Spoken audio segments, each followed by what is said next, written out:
All right, we're going to get started here. Everybody ready? Everybody back from break? All right, so this section's usually covered by Mr. Carter. It's called price breaks. It's a really hard thing to explain. But after you get it, it's pretty easy. It's easier after you know it. I'm going to show you how complicated it is. It's called a close above the high of the low day. I'll give you $100 if you can type that back to me real quick. It's just really hard to understand exactly what the close above the high of the low day is and a close below the low of the high day is. All right, it's kind of confusing. It's a play on words. So it's called the high. What do you call it? Hope and lope? High of the low period and low of the high period. High of the low period and low of the high period. Anyway, let's get started. It's a pretty easy concept. It's just really hard to explain. And after you guys get it, let me do a little brief. They're over. Can be used on all time frames for 1 minute, scalps 15 for intradays. 5 minutes works really good. This works really good for picking off bottoms and tops, but it doesn't get you in the exact bottom. But this technique was taught to us by a hedge fund. So let me explain to you how it works.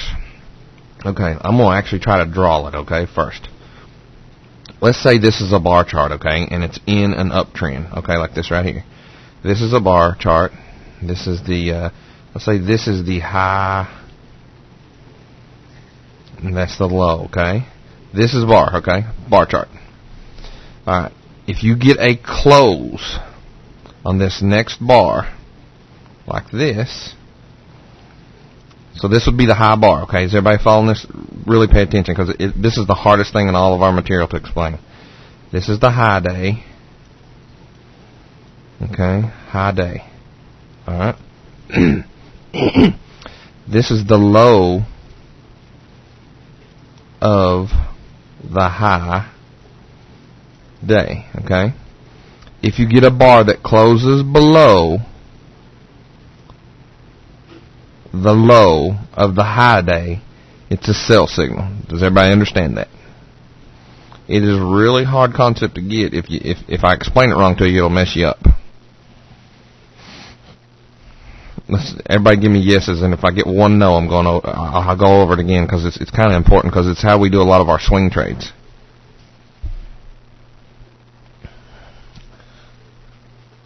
Look here, man. I got all yeses. Oh, 2 no's. 3 no's. Okay. All right, we'll go over it one more time. Let me draw it. Pay attention to what I'm drawing, okay? So in an uptrend, so let's do it like this right here. We're in an uptrend, and then we get the high bar, okay, in this uptrend. This is a bar chart. This is the open, and this is the close right here, okay? And then here's another bar, okay? And let's say this bar opens here and closes here, okay? All right, now, John's laughing because it's really hard to explain. All right, this is the high bar, okay? High bar. Okay? This is the low of the high bar. You guys understand that?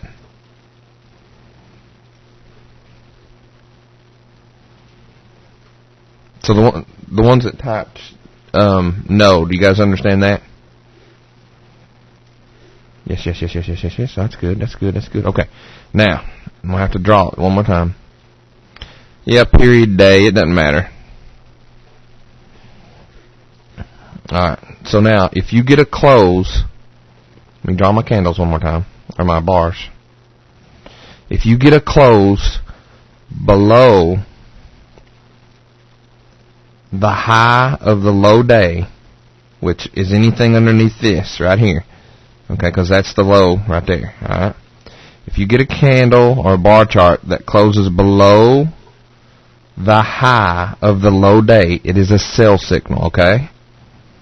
Does everybody understand? Just remember, this is the high day, and this is the low of the high day. There at the bottom. So now we broke the low of the high day. Exactly. Closes below the low of the high day. Correct. Is everybody kosher with this?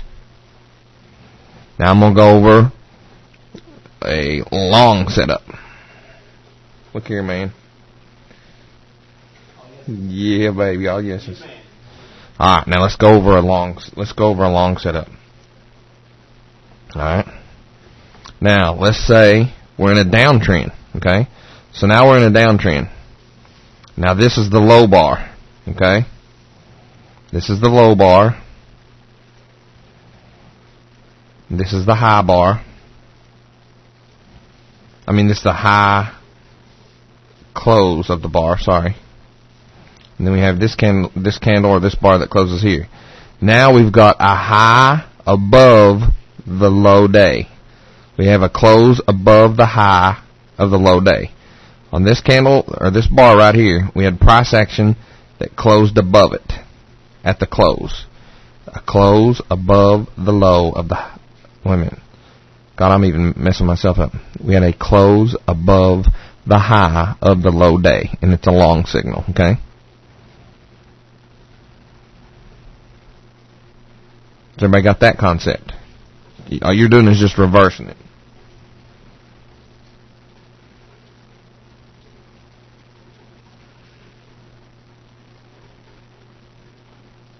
Alright, so now let's go to the next side. See, I'm usually not the one that goes over there. It's usually John. So I'll just have to pay attention while he's got on the slides.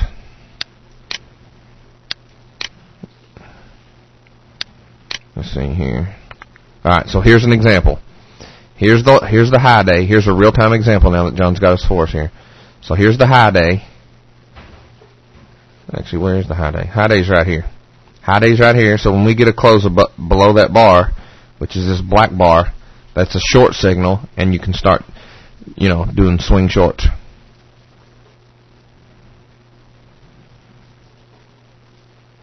Wait a minute. Let me answer this question. Close above the high of the low period in a downtrend market, and that is a signal for going long. Yes, for swings. Correct.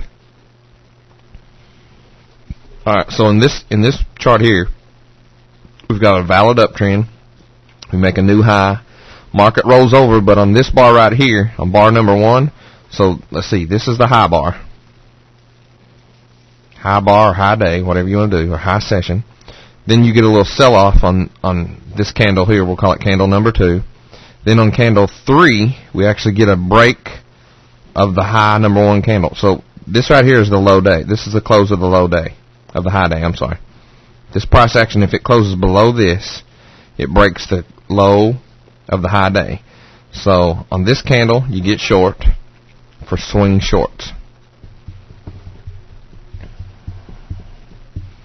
And then John can go over, like he uses a two period trailing stop until he's taken out. I usually use the previous candle's high, like out here.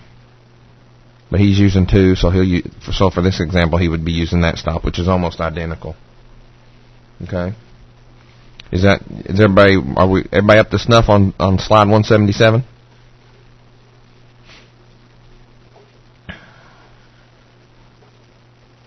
Really, if you don't understand it, just say no. It's not that you're crazy or insane or stupid. It's just it's a rough concept to get. The question for you, Johnny, is the entry when the price goes below or when the candle finishes? I use an entry where the price goes below, but if the candle finishes back above that level, I'll exit. So I try to get in on the price break, but then I'm looking for it to close below in order to stay in. All right.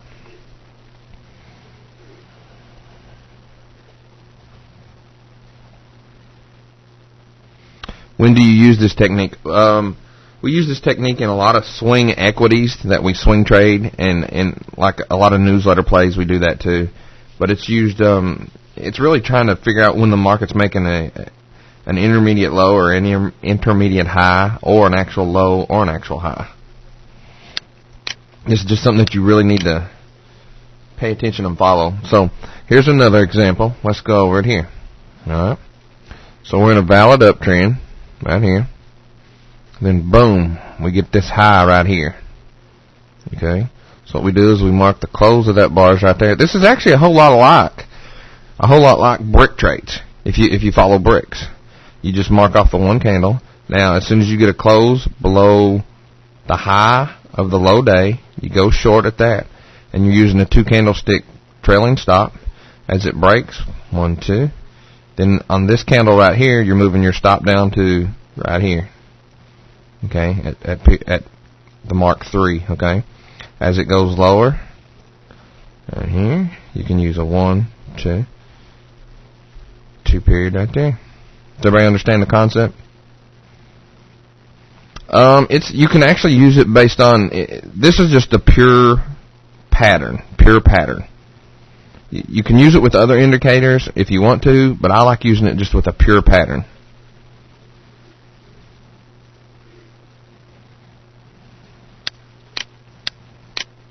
Okay.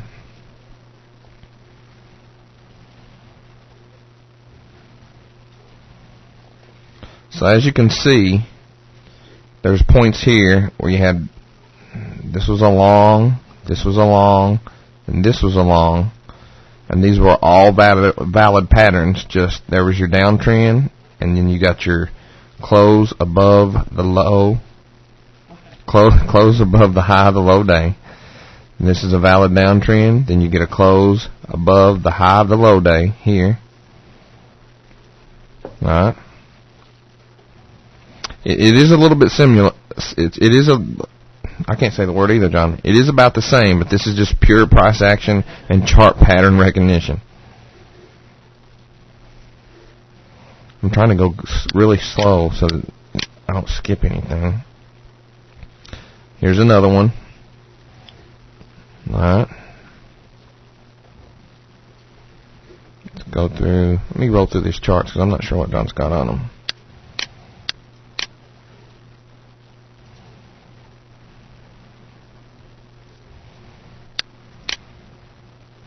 Works in all markets, including individual stocks and all time frames. Best to use these plays by themselves. Using them with oscillators, pivots, etc. will only cause confusion. I agree with that. My favorite charts to use them on are 60-minute charts for multi-day swing plays and for daily charts for multi-week swing plays. The 60 is good. I kind of like the 15, and even the 5 can be accurate, but the 16, the 15, and the 5 are really good.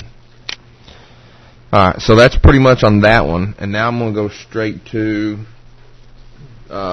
pit noise, and I'm going to cover some candlesticks for you guys too. Where is pit noise at, John? 339. So please turn your manual to 339.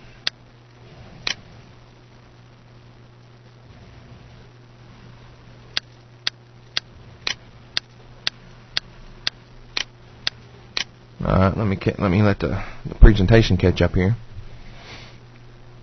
Now I'm going to give you some guidelines for pit noise. When you're in the room tomorrow, we'll be popping through pit noise.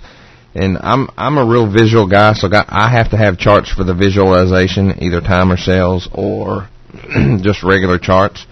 And then there's 3 aspects: visual, auditory, and kinesthetic. So the visual aspect is the chart, and then the auditory for me, for my sense of hearing, is the pit noise, and I correlate that directly to what the market's doing. And then you get a feel whether you're doing good or not throughout the day based on your P&L and whether you're taking really good trade setups, okay?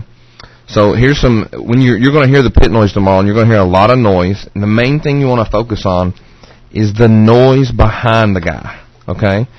Don't really pay attention to where he's sitting here going 620 by a half, 620 by a half, 620, 620, 620 by a half, 620 by a half, a quarter half. Don't pay any attention to that stuff. All it means is when he's doing that, it means, here's the guys I use. I use www.xsquawk.com. Very good. Oh, that's that. You have to retype it. Oh, man. Yeah. www.xsquawk.com. I think I spelled it right. Yeah. Nope. Nope. XSQU. There we go. Look here, we got a hillbilly typing. Alright, so it's xsquawk.com. xsquawk.com. All right, so when he's reading prices, the main thing you have to listen for is to what the guys around him are doing. I could care less what he's doing. He's not trading. He's just reading to me. He's like a sports broadcaster. He's telling me what the action is. When he says 620 by a half, 620 by a half, what he means is it's the S&P pit, okay, is what I'm listening to. And he's quoting me off the bid ask on the big S&P on the SPOOs, okay? They call it the biggie because it trades, it's just open out eCry. You cannot trade it electronically. So it means it's trading at 1136.20 by 1136.50. Now, the poor guy talks all day long. If he said 1136.20 by 1136.50, it would wear him out. So he just says 620 by half, 620 by half, and that still wears him out. All right, so it's the big S&P contract. Paper is a retail order like Goldman Sachs or Merrill. You will hear the locals jump in front of paper a lot, which that's kind of what they do. And you'll hear a lot of talk about locals. If you trade equities, locals are pretty much the same thing as, like, if you're used to trading equities, they're kind of like a market maker or a specialist, okay? They get paid to add liquidity, and they will take all the orders. Most of the order flow goes through them, okay? And now, you also, a lot of comments you get will be local market. Locals are just, when he says local market, it just means the locals are just trading amongst themselves. If you hear him say thin top or thin bottom, it just means there's no action there and it's probably not going to hold. And he'll also say a lot of the times thin top but loud, thin top but loud. It's thin, but it could carry through. Another thing you'll hear him talk a lot about is he'll say, let's say it's trading at 1136, and then all of a sudden he goes, look for stops above 38.5, 38.5. All right, 38.5. It means they're going to go stop hunting, and there's a good success rate that you will get to 1138.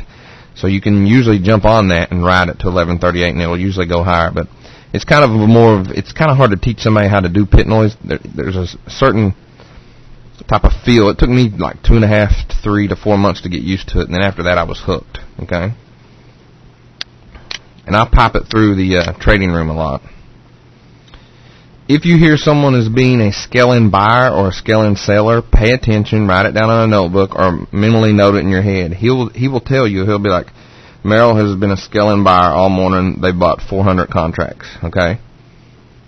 If the noise explodes, you need to fade it in most cases. And I mean, if you're just going along and then boom, it's la la la la. There's just a lot of. It sounds like somebody just made a field goal or somebody just caught a touchdown pass. Pay attention to what price action's doing. It's a good chance you can fade it and make some money. Now, if noise starts out and the ticks are like 400, 600 ticks, and then the pit noise just gradually gets louder and louder and louder and louder, that's a good sign of a rally. Now, if they go from light, medium, loud, louder, loudest, and then just crazy, when it gets crazy, do not buy. It'll try to suck you in by the excitement, but that's when you want to be out of your position, like riding a train or playing tag. If you're buying when they're the loudest, you're the last sucker that bought. Okay? So what you want to do is, it's like jumping on a trolley car and you're riding it for a couple blocks. If the trolley car gets filled up, what you want to do is you want to start jumping off, and you get the next one by. Okay? If someone is above or below the market with size, usually the local will go fill him. So if he goes, Merrill's at 10, Merrill's at 6.5 with 300. Merrill's at 6.5 with 300. Usually the locals and everybody in the pit, they'll kind of move the price action down there to go fill him and then go up. Usually is how it works. Okay. If you guys have any questions on pit noise, you can just ask me tomorrow. The pit monitor tell you what let's see. If the pit guy tells you what the low is and you're pretty close to it, like a half a point within the SPOOs or 3/4 of a point, it's a high percentage play that it'll go lower. I don't know if he even knows that he does it, but subconsciously he's always doing it. When you're close to low, he'll be at low's 36, and we'll be at like 1137.5. And it's just like, I don't think he knows what he's doing when he does it. It's just, I've noticed when he does it, we will go take out the lows and go lower. Okay? Don't get caught up in the excitement. And it'll take you a good 2 to 4 months to get used to pit noise. So those are my tips for pit noise. Other than that, I mean, you can go sign up for a 2-week free trial and see if you like it or not. Now we're going to go through the clack setups here.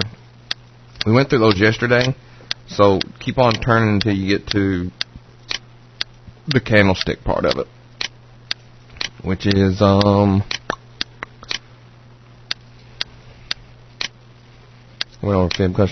page 369. This is only 2 slides, so it'll be real short. Okay.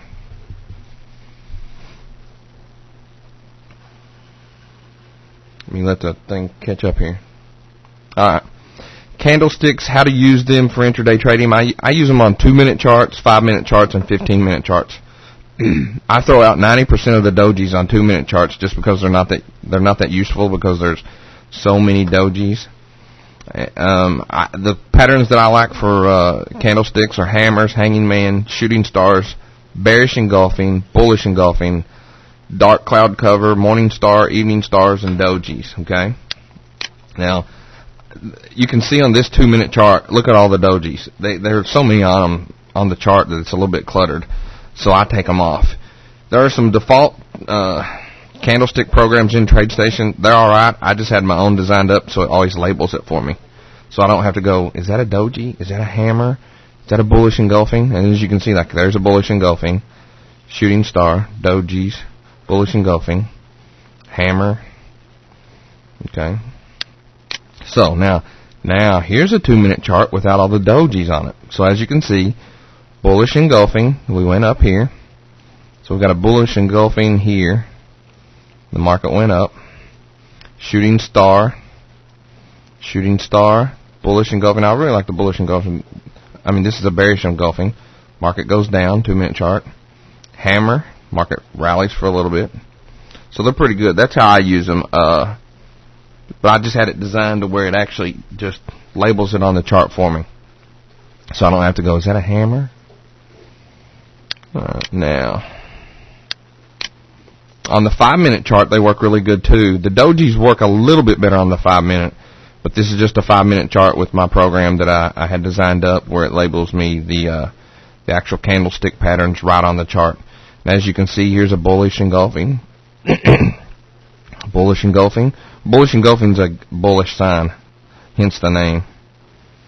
Here's a bearish engulfing, and you can see as the market went lower.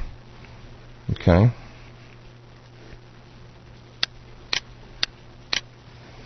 Here's a 15-minute chart. 15-minute charts are really good for candlestick formations too. Here you have a bullish engulfing pattern. Market went straight up. Okay. Here you have a hammer here. Market didn't go straight up, but it ran from here to about here. So, I mean, it's a good, what are you thinking here? It's a good 30, 40-point move anyway.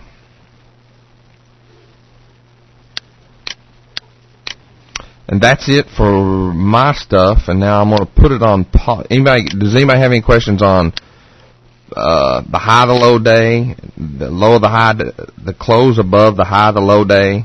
Does anybody have any questions on pit noise tips or on candlesticks?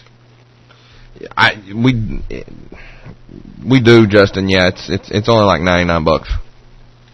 Just email myself or grab a hold of John Emery, or you can email service.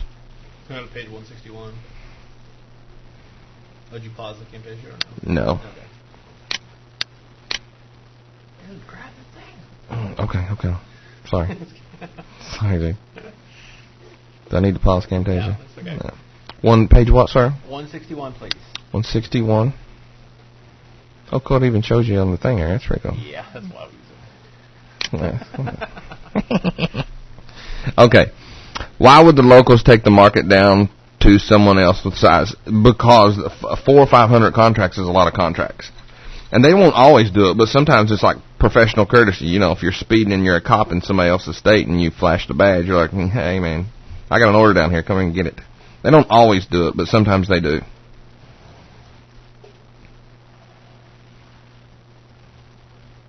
Yeah, there's a lot of, if you have sensitive ears, pit noise is not going to really be for you because there are a lot of There are a lot of GDs and Fs, and they cuss a lot.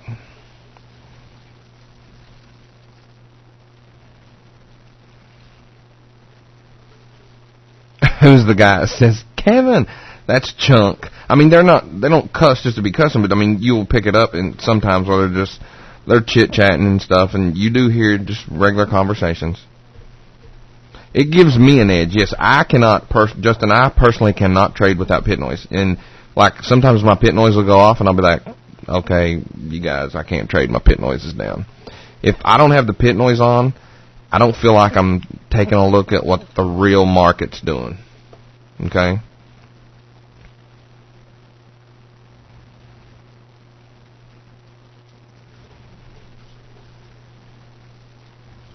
But in that same vein, I mean, you really have to put some market hours in on pit noise. A lot of people think it's annoying, and it is when you first start it. It's pretty annoying, but I can't trade without it.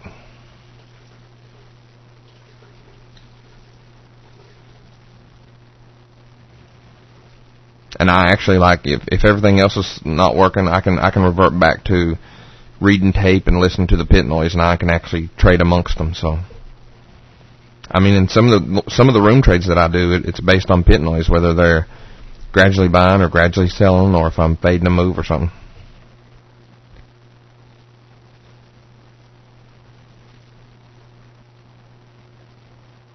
Anybody else have any questions? All right, I'm going to put John Carter back on the mic, and he's going to go through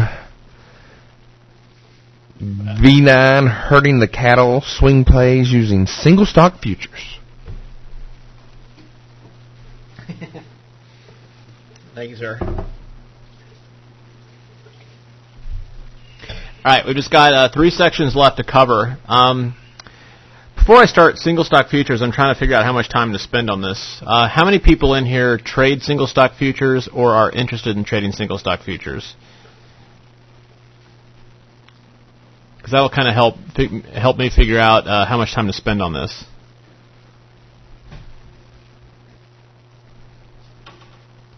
Okay, so kind of a mixed bag. So what I'm going to do is I'm just going to kind of go through the basics of how they work fairly quickly. The setups are really the same as in other markets, so we won't spend a lot of time on this. So let's just go through and we'll just spend a few minutes on this. And then after this, what I'm going to do is talk about trader psychology, and then we're going to go into the trader's business plan. And pretty much from that, we'll have covered everything, and we'll just open it up for questions and go from there. Okay? So single stock futures, this is just basically how they work. They're traded on 2 exchanges, and this is just useful to know because this is kind of the wave of the future. You're going to have more and more instruments going into the futures markets, and it's just good to be familiar with them. There's one that's called, I think it's NQLX, and then the other one's One Chicago. NQLX is dying on a vine. They've got no volume, nobody's using them. So basically, if you are going to trade these, you want to use One Chicago. This is an exchange backed by the CME, CBOT, and the CBOE. And these basically trade in months, and you can, just like they would like for an options contract. So like on TradeStation, if you were looking up eBay single stock futures, you'd type it in like this. So you have the stock symbol, and then you have the exchange, which is 1C. Then you have the month, which is G, and then the year, which is 04. Okay? The nice thing for people who just trade equities, there's no 25,000 minimum for day trading. There's no margin interest. There's no uptick rule for short selling. So it's just a way for people who just trade equities that want to get a little more advantage in their own trading to utilize futures. Basically, one single stock futures is equal to 100 shares of stock, so 1 point move is $100 per contract. There's 5-to-1 leverage, so you can buy 100 shares of IBM, which is $10,000 worth of stock, for $2,000. Okay, so the leverage is pretty good, and what's nice is you're not paying any margin interest on that. So if you get 10 contracts of IBM 1C at $95, that's $95,000 worth of stock, and you can control that for $19,000. If you sell that at $100 and you make 5 points, you've made a $5,000 gain. So basically on your money on that particular trade, you've just made 25.7%. So that's just kind of how it works with the margin and everything like that. The volume in some contracts is very heavy, like the Diamonds, Maxim, and Qualcomm, and other contracts it's light. But the thing to remember is that the fills have really nothing to do with the contract volume. Basically, they have a bunch of market makers there just dying for orders, because as soon as they get the orders in the single stock futures market, they're going to turn around and arbitrage it in the cash market, and that's how they make their money. So they're dying for orders. So what I found is that when I'm trading them, sometimes I'll be the only person trading them that day, and there'll be like 100 contracts being traded, and it's just me. And it's kind of nice because it's like I'm sitting there like making money on the trade, and I know nobody else in the world is making money on that trade except me, so that's kind of fun. But that I have found that you do get the fills quickly because they're just sitting there dying for inventory. All right. Now to chart, the charts of the single stock futures are terrible. So if you chart eBay 1C, the single stock futures, you're just going to see this little blip with these little dots on it. Because there's not a lot of volume in it, it's not going to have a clean chart. So the key is to chart the cash.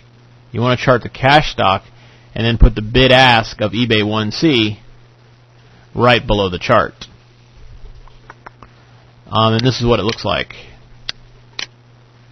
Alright, so this is what I'll do on TradeStation. If I'm bidding for some single stock futures on that particular day, you can see I've got the cash chart here, just the regular eBay stock, and then down here I've got the cash bid-ask, and then the single stock futures bid-ask. Alright, and then that's how I watch it and how I'm able to gauge my entries and everything like that.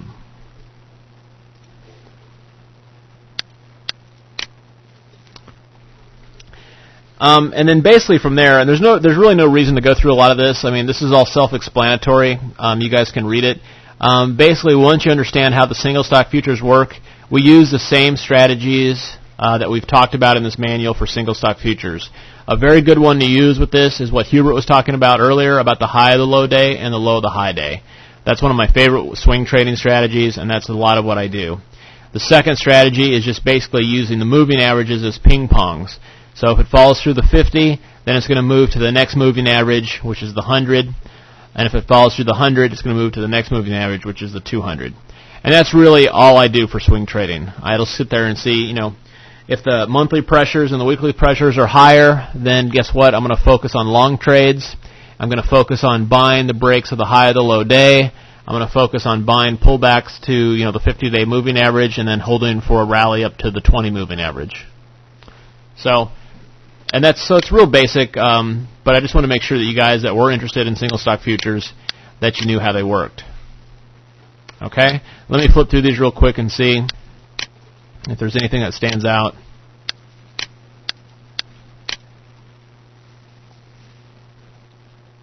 If you go to page 171, it just basically shows, this is like a typical play that I would use on these single stock futures.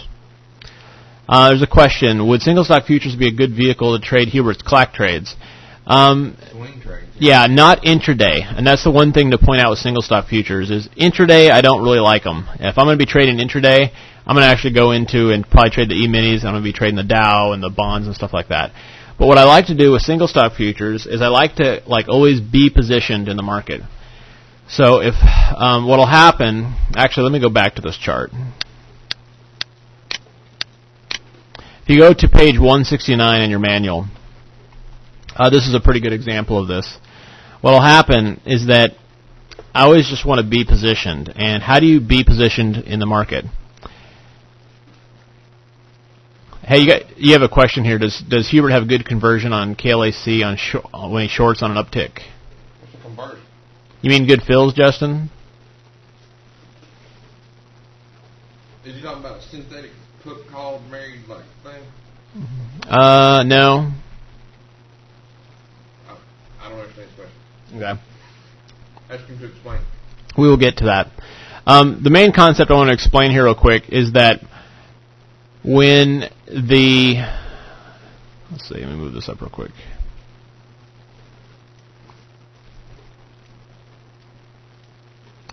The key is that you just want to be kind of positioned in a move like this. And so what happens is that you can see here on June of 2003 or April 2003 when the 13 and 20 EMAs crossed each other up here. Well, what happens here is you just want to be positioned for the market. So what's going to happen is during the course of like a normal month, there's only going to be like 2 trading days that are really explosive breakouts. And the rest of the days you kind of chop higher, you kind of chop lower. And on the days when you have those real explosive breakouts, either you're positioned for the move or you're not. So what I like to do is if the weekly charts are crossed higher like this, I like to have exposure overnight, whether it's over the course of a couple of weeks or a couple of months, to some long positions. And instead of doing that in the futures market, for the indexes, what I'll do is I'll grab like KLAC long, I'll grab Qualcomm long, and I'll just stay positioned in these stocks. And then what happens is I'm positioned for these explosive moves, okay? Like right here on the weekly chart, there's an explosive move. Chop, chop, chop, chop, explosive move. And so by having these swing trades, you're just positioned for the days when these happens. And when you have the 1320 EMAs crossing higher, those explosive moves are generally going to be to the upside. Over here, when you've got them lower, I just want to be positioned for short moves. So when you get those explosive days, you're going to be positioned for the downside. Like here, you just got, October 2003, bam, you just get killed. And really the best way to participate in that is to have exposure in that through overnight positions, weekly swing trades, monthly swing trades. So that's basically why I use stocks, options, and single stock futures, is to get positioned for moves like that.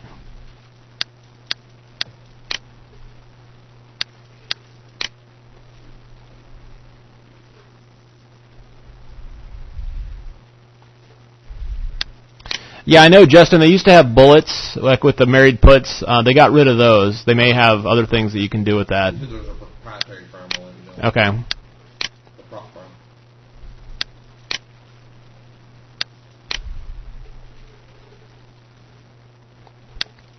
Yeah, so what I do is if I am in a swing trade on the single stock futures and it expires, you just basically roll over to the next contract.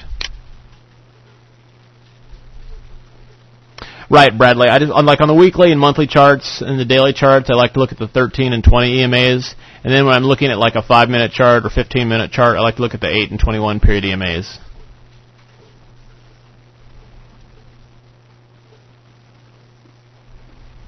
Okay?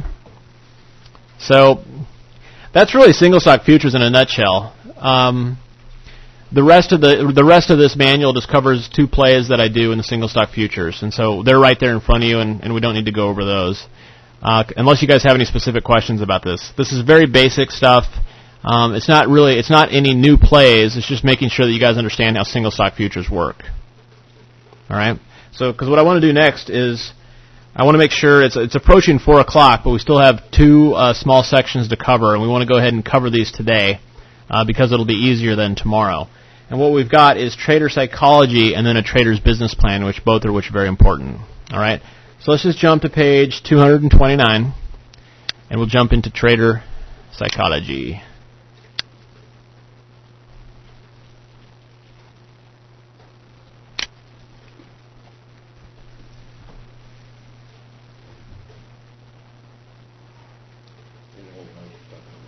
We're jumping all over. It's not bad. It's totally low. Jump on the mic. All right, so we're on page 230 now for trader psychology. Basically, the whole idea of this trader psychology section, and this isn't very long, it's about 13 pages. The whole idea of this is that you can know there's really 3 parts to trading. One, you've got to basically know what you're doing, and so that's what a major part of the seminar and what we're talking about here is just showing you how we trade the markets, so that you can go ahead and learn how basically how the markets work and how you can take advantage of them. So that's the first step. The second step is you've got to use the right methodology for your trading and the right money allocation for your trading, and that's something that we're going to talk about next in the business plan. The third step is you've got to have what I call a professional trading mindset. And without those 3 things, you're not going to make any money in this business. So, although we spent most of this seminar on the actual trade setups, you've got to have these other two pieces of the puzzle, or it's just not going to work. All right. So let's go through trading psychology. Basically, the whole concept of this is that emotion is the enemy of successful trading. Okay, the markets are set up to naturally take advantage of and prey on human nature. And the reason of that is that what happens is, like, the markets start running away from people. People get scared they're going to miss the move. They jump in, and they basically end up buying the dead highs of the day. And then they in turn give the markets the fuel to start moving down, because when the market starts moving down, it starts accelerating when people start getting stopped out. So human emotions got people in at the dead highs, and then human emotions get people out at the dead lows as they continually buy at the top and then, out of frustration, sell at the lows. And this is a cycle that happens over and over and over again, and it's never going to stop. And so what happens is you want to have a professional mindset so you don't get sucked into these natural ebbs and flows of the markets. The contradictory thing about the markets is that the tactics that you use to achieve your goals in everyday life, if you've started a successful business, or you're a great golfer, or a successful medical practice, all the traits that you use to accomplish those goals, if you try to use those in trading, it's going to get you killed. And in fact, it's the main reason most people fail in the markets. So people who basically play the markets with a mental framework oriented towards how society rewards and punishes behavior are set up to lose. Okay, why is that? Because in trading, if you lose money, that's a bad thing, and if you make money, that's a good thing. That's how society basically grades your performance, right? Well, unfortunately, if you focus on those things, that's going to reinforce bad habits. So what happens here is that if you fall into this trap and you sit there and just think, okay, if I lose money today, I'm a bad trader, and if I make money today, I'm a good trader, you're going to get into a cycle where you're never going to make money as a trader. For example, a good trader is going to know how to cut their losses short. But what happens is that people sit there and say, wow, I took a small loss, and that was my only trade of the day, and so now I'm a loser in the eyes of society. Wow, if I would have just let that market come back, it bounced back later in the day, and I would have got out for break even. At least I would have been break even on the day. So what happens is that the trader who cannot take small losses on each and every trade, and will have it, every once in a while will go, all right, I'm just going to go ahead and let this one run and see if this one's going to come back in my favor.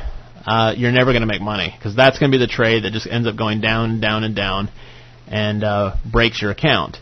I remember, it's kind of a sad story about a guy. Here's two stories about trader psychology. One guy, he used to call me up, a friend of mine, and he loved the company Exodus Communications. And he'd call me up and go, John, God, the stock, it's fallen from 130 to 100. What do you think of it? I mean, I'm down $30 a share, but God, the prospects are great. It's just this is a steal at these levels. What do you think? I'm like, what price did you get in? He's like, $130. What was your stop loss? Well, no, I'm not really concerned about that. I really like the company. It's going to come back. I'm like, well, for me personally, I mean, I would have been out at about 110 because that exceeded my stop loss, and then I'd look for a new entry. He's like, no, I can't take a stop loss. I can't do that because then I'll be down 30%. It's like, well, you are down 30%. He's like, no, I haven't sold it yet. I'm like, okay. So then about 2 months later, he calls me up and he's like, all right, the stock's down at 70. It's a really good buy now. I'm going to go ahead and buy some more. What do you think? And we went through the same thing. And this went on for month after month after month. And if you guys remember, the stock went down below 10.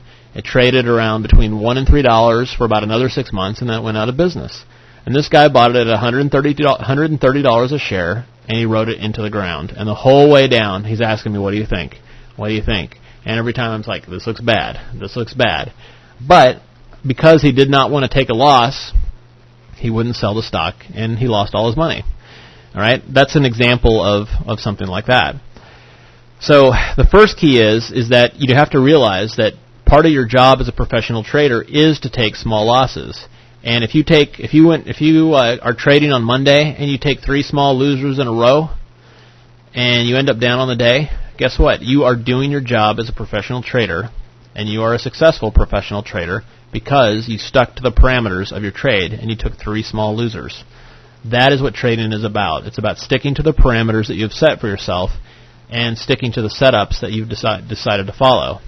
It's not about gut reactions and, I think on this trade I'm going to remove my stop and let things go like that. So that's super important. That's super important to remember. Now, the other thing, too, is what happens is every trader kind of goes through a cycle. And what happens in the beginning is typically a trader is going to start, after they start doing this for a little while, they may make some money, they may lose some money, but then they realize they're losing consistently in the beginning. So now, instead of operating from a standpoint of finding opportunities, they start making trades based on fear, the fear of losing money. The fear of being wrong, or the fear of missing an opportunity. And this is what I call phase 2.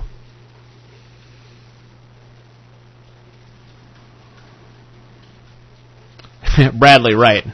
That is, think of it this way. Averaging down on a losing position is like a sinking ship taking in more water.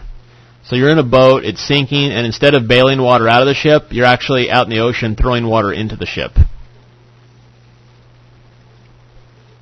You'll hear financial planners say that that's a good plan because you'll buy shares at lower prices. That's a losing plan. I would never average down. Averaging up is okay, but averaging down that's a losing game. It can work 5 times out of 6, but that 6th time is the one that's going to wipe you out. He got filled on his fake bids too. Yeah, that'll do it.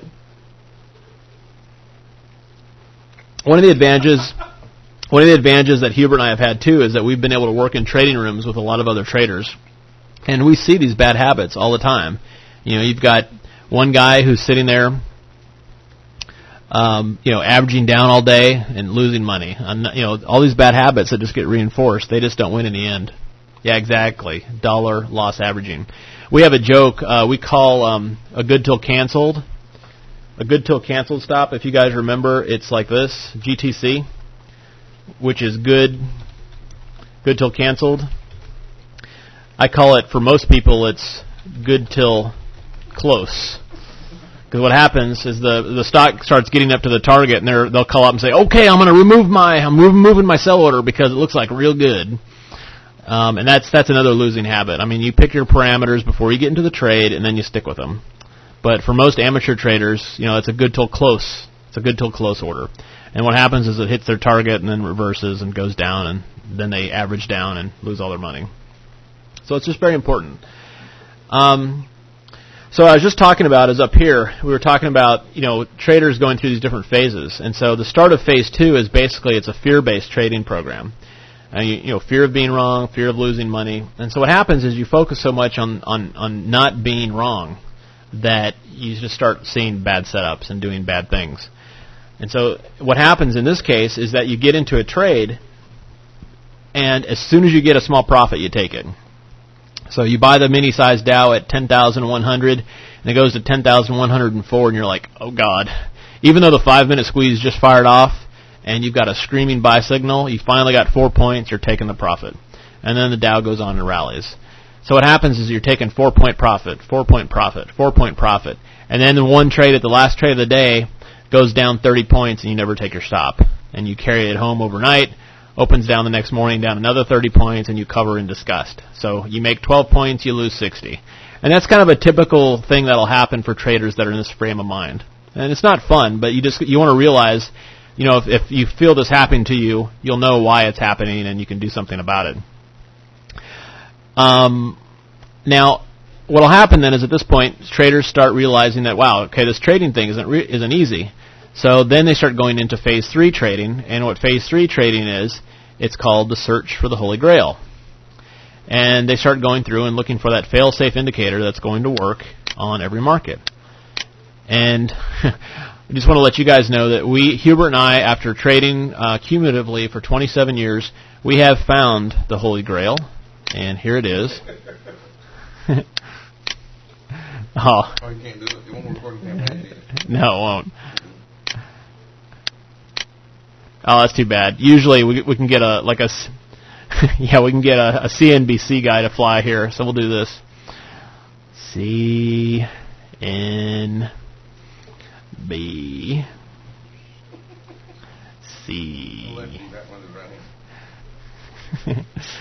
So what'll happen is that you get the classic, like, and I always watch newer traders do this. They quit their job, they get their computer, and then they get their TV and they turn on CNBC and they're watching Bob Pisani, and Bob Pisani's going, hey guys, I've been calling down and talking around at all the different traders' desks, and they say that they're looking at this as a buying opportunity here. And so they buy, and they can't believe it when the market sells off. Think about it. If you were a hedge fund and you were trying to dump a big boatload of stocks, and Bob Pisani called you and said, hey, what are you guys doing? We're buyers here. And so, they get the retail public to buy, and then they go ahead and dump off all their stocks to them. So that's obviously a big mistake. And what will happen, too, in this situation, and I have friends and family who will do this to me, is they'll sit there and say, oh my God, I've spent the last 7 months back testing the 1432 stochastic, and it works, and da-da-da-da, and this is the fail-safe one. I even got an email from a guy in prison who basically said that he found an indicator where it would be a miracle if with $10,000 I didn't make $2 million trading crude oil with his system in the course of 6 months. I just emailed back and said, the miracle will be as if I actually pay you for this program.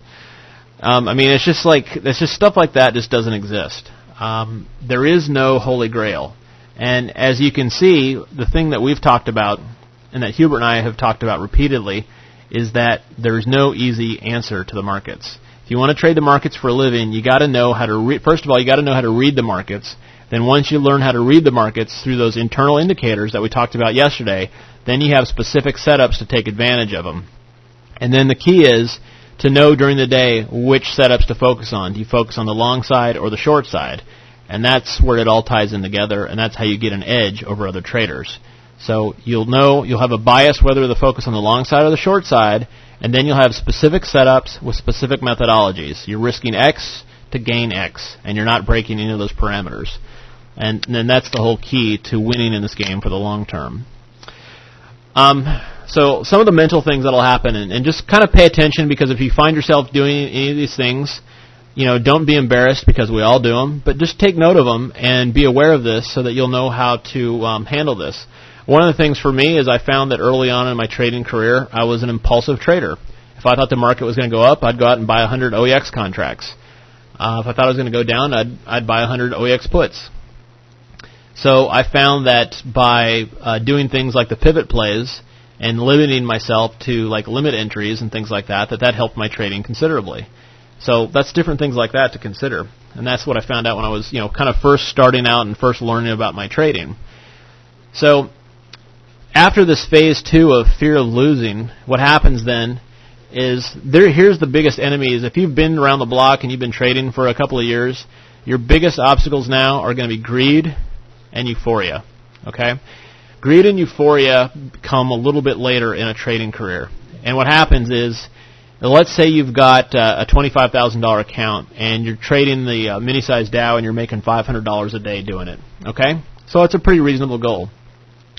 So one night you're out there with your wife sitting at dinner, and your wife says something like, wow, I'd really like to get a new BMW since your trading is going so well. Could we go ahead and get one of those? And so the next day you wake up and go, all right, if I'm going to get this BMW for my wife, now I'm going to have to start making $1,000 a day, or whatever. So as soon as you make that decision to start making $1,000 a day, your whole mind shifts, and it automatically shifts into a state where you're not going to be able to do anything right. Because what happens is that instead of sticking to your setups, you're going to get into a 5-minute squeeze, and you've got a 30-point perfectly good profit in the Dow Minis. But you know what? You got to get 70 in order to pay for your wife's car, so you don't sell it. You're waiting for more profit. And then the market turns around, and you end up getting stopped out for minus 20. And that's what happens in a situation like that. Instead of taking reasonably good profits, you start hanging on because your greed is kicked in like that. Exactly, Justin. That's exactly right. If you guys have read Reminiscences of a Stock Operator, it's just like the fur coat trade. That's a great example. So basically, this home run mentality, it's really the downfall of all losing traders. Did you see what Amarante said?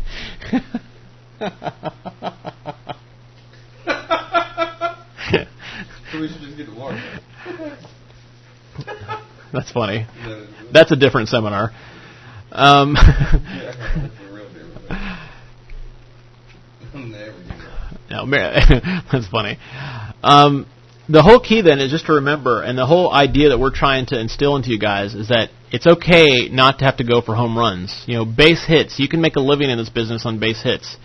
The market is not an all-you-can-eat buffet. You don't have to go and try to load up your plate on one trade. You can go back. I'm sorry, I think I said it's not, but the market is an all-you-can-eat buffet. Basically, you can get your plate, you can go over to the buffet, you can get a piece of shrimp, come back to the table, sit down and eat it. Get up, go back, get a half of a bagel with some salmon and some stuff like that. Come back, cut it up, eat it, and then get back up and go back. I mean, the buffet is always going to be there. You don't have to hog up your plate and load up the boat. You can just sit there and take little nibbles from it all day long. Now, this is what's even worse, okay? Euphoria is even worse than greed. And what happens with euphoria is that you have such a great day trading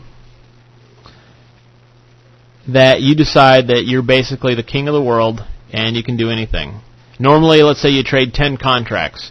Well, you had such a good day yesterday, today you're going to trade 15 or 20.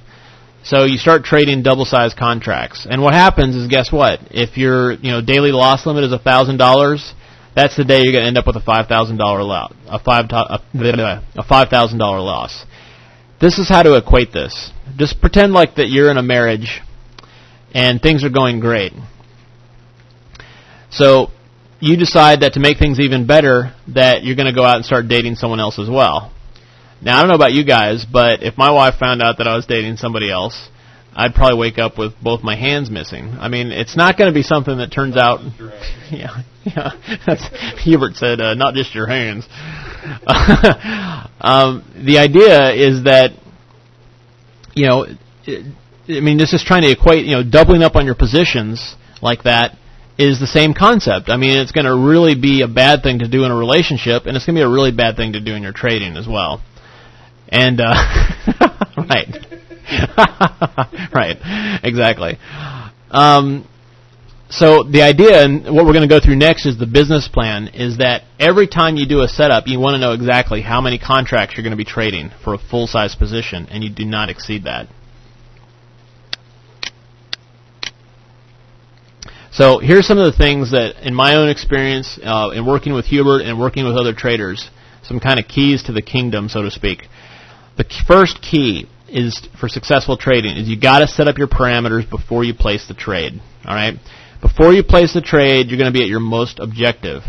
After you place the trade, once you're in the trade, once you've got money on the line, you are going to become the best salesman on the planet, and you're going to be able to talk yourself into anything. Okay? They always say that people always say, "Oh, I'm a trader. Maybe I'm shy. I don't like being around people." That may be true, but the fact of the matter is, if you're in a trade, you're going to be able to convince yourself of anything. If the market's falling and you're long and you don't have a stop, you'll find reasons to stay in the trade. Oh, it looks good here. Oh, we're oversold. Oh, we're due for a bounce. Oh, it's just market makers picking off stops. It doesn't matter. You're going to be able to figure out a way to stay in it. So you got to figure out your parameters before you get into the trade. Once it's in place, it's kind of like, it's like the alcoholic rationalizing just one more drink, and that's the drink that takes him into the ditch. The other thing I found is successful traders have a habit of ringing the register. And you'll find this is what Hubert and I do. We'll get into a trade, and as soon as it starts going away, we start taking off half. So tomorrow in the room, you're going to say, you'll hear us going, okay, we're going long here, 2-minute squeeze. Long the Dow Minis, 2-minute squeeze. I'm in at 98.54, 98.54. And then we're going to sit there, and like 5 or 10 minutes later, you're going to hear the selling half, selling half, selling half. And that means, we're getting out of half of our position at about plus 10 points because we want to start ringing the register and start ringing profits. Typically what we do is once we get a little piece of it off, and once we preserve some of those profits, we'll give the second half a little bit more leeway, and that's where we can make a potentially bigger trade, but we're still going to stick with our parameters. Bradley, my experience, I think it is better to go in with size and start scaling out. Because basically what happens is once you get into a position, if it starts going your way, you just start cutting it loose. And depending on how much you're trading, if you're trading 20 lots, you can sit there and cut out, 4 lots at a time, 5 lots at a time. I typically get in, I have to kind of follow a more structured trading plan because I've also got other brokers following what I'm doing. So I basically get in and then I'll sell half and sell half. And that way it's consistent across all the brokers who are trying to follow the trades. So I get all in and then I scale out. And Hubert does the same thing. I found it's basically what you want to do is you don't want to come into the market with a overly bullish or overly bearish. You basically want to get the information that you have, know where the market pressures are, and then just let the market tell you what it's going to do. And a large part of this is how we read the radar screen every day. And that's why we're going to spend a lot of time tomorrow on the radar screen. And instead of us going, gosh, you know what, I'm really bullish on the market, we're just going to sit there and go, okay, the market's going to do what it's going to do. It's almost like a dance. You let the market lead, and then you follow and take your trades. And that's what we're going to be doing tomorrow with the radar screen. And there's a little saying that I always like to remember. It's called discipline before vision. You may think that the market's going to crash today, but you still need the discipline to have a stop in place in case you're wrong. Okay? Here's a couple of things to think about too, and these are things I like to review like every week. Remember, professional traders focus on limiting risk and protecting capital. Amateur traders focus on how much money they can make on each trade. Professional traders always take money away from amateurs. So if you find yourself getting into a trade and the only thing you're focusing on is how much money you're going to make on it, and you're wondering why you keep losing money month after month, that's the whole key right there. Okay? As a professional trader, you need to make that mind shift, and instead of focusing on how much money you're going to make, you need to focus on how much you're willing to risk. Because if you focus on the downside, if you focus on protecting your capital and limiting your risk, the profits are going to take care of themselves. Amateur traders start to turn into professional traders once they stop looking for the next great technical indicator and they start controlling the risk on each trade. You guys don't have to go out there and find the next holy grail, okay? There are very simple setups out there to use. We're showing you the best ones that we've found to use. We're more than happy to share them with you. The whole key to whether or not you're going to be successful with those or not is if you can first limit risk and focus on preserving your capital, and then if you can learn to do that, the rest of it's going to take care of itself.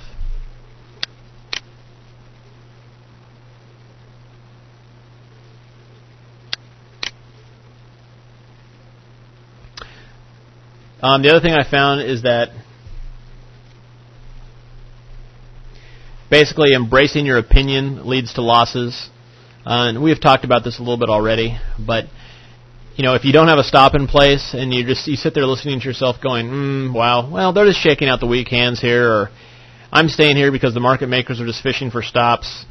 What you're doing is you're called embracing your own opinion instead of listening to the market. Rational lies.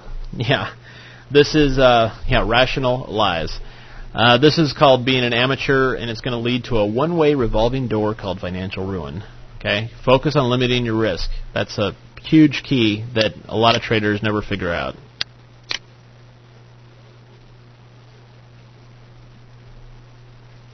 Is page 240 blank in the manual? Oh, please.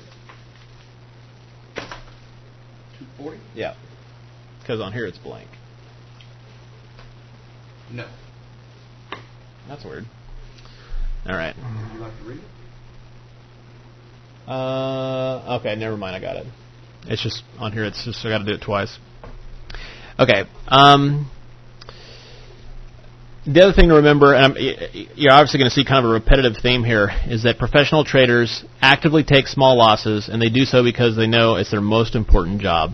So you need to be aggressive about taking small losses. If you're getting into a trade and you're only willing to risk 15 points on the Dow, great. Put your stop in place, and when it's hit, jump up and down and give yourself a high five.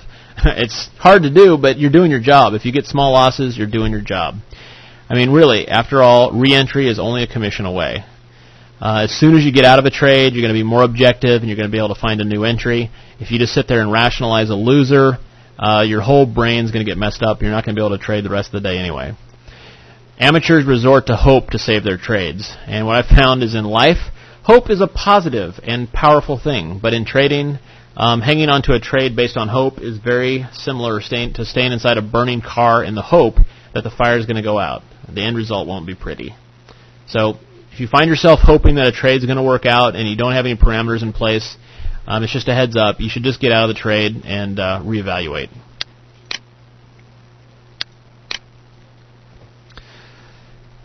The main thing, too, to realize with all the stuff that we're talking about, and hopefully this is kind of sunk in by now, in reality, you're not trading the futures markets, you're not trading options, you're not trading the S&Ps. There's another trader out there taking the opposite side of your trade, and that's who you're trading against. All trading is a large part is about the psychology of the person taking the other side of your trade. If you're going long, that means somebody else has to go short because they're selling that stock to you. If you're going short, that means somebody else is buying. So keep in mind, who's on the other side of that trade. Is it an amateur or is it a professional? If it's an amateur, that's great. You're going to have a winning trade. If it's a professional, then it's going to be a closer race. So think about that, in terms of people chasing trades and stuff like that.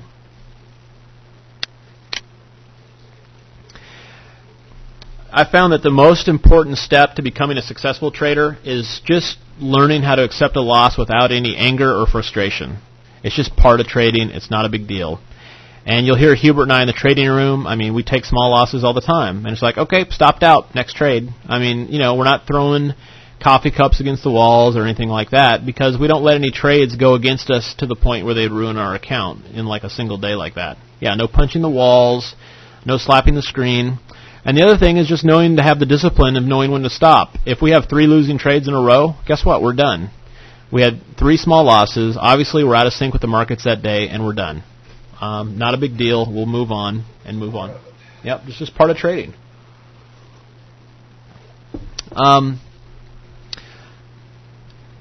The key is, I believe it, the key is just to have two specific sets of rules. You need to have a trading methodology and then money management rules. So you need to know your stops, and you need to know how many contracts or how many shares you're trading.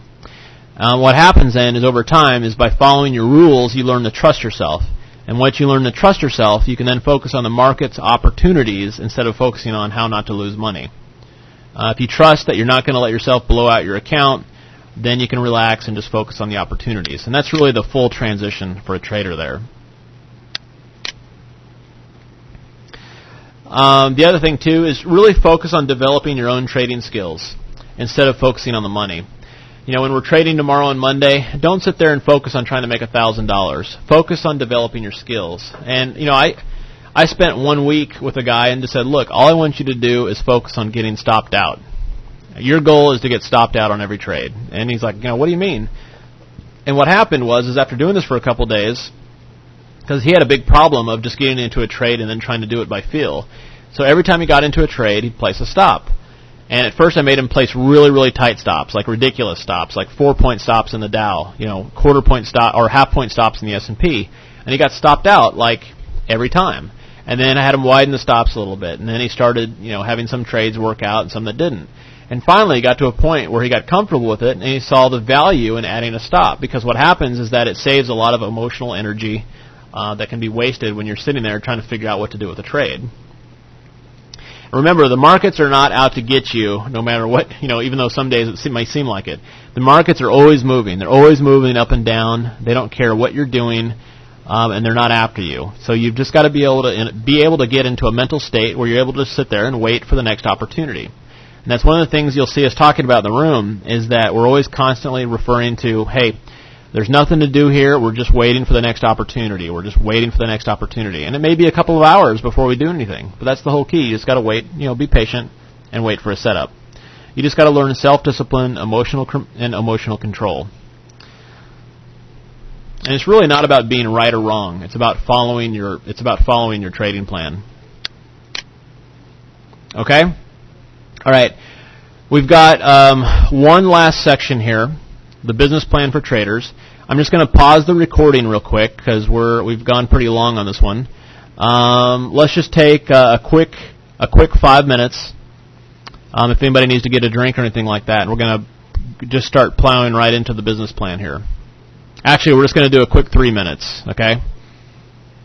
So hold on just a second and I'll get this restarted.